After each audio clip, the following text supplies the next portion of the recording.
जमीन पर इंसानों से पहले अल्लाह की एक मखलूक रहती थी जिसे जन्नत कहा जाता है।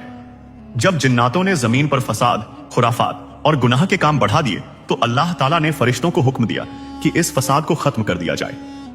अल्लाह के हुक्म से फरिश्तों ने जमीन पर मौजूद तमाम जिन्नातों को खत्म कर दिया, लेकिन उन्हीं में से एक जिन्न का बच्चा जमीन पर बच गया। वह अकेला था, डरा हुआ था और रो रहा था। उस बच्चे का नाम एजाजील था।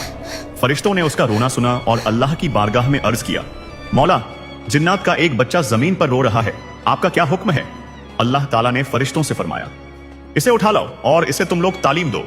फरिश्ते एजाजील को उठाकर अर्श पर ले आए और उसे इल्म व तालीम देना शुरू किया। जल्द ही इल्म के मैदान में एजाजील फरिश्तों से भी आगे निकल गया।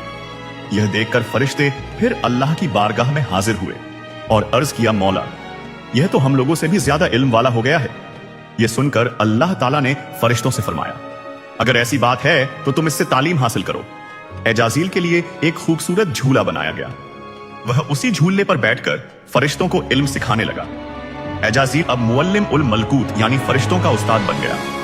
लेकिन अल्लाह की अता की हुई इज्जत पाकर एजाजील शुक्रगुजार बनने के बजाय घमंडी बन गया। इसी दौरान अल्लाह ताला ने जमीन पर अपना खलीफा बनाने का फैसला किया।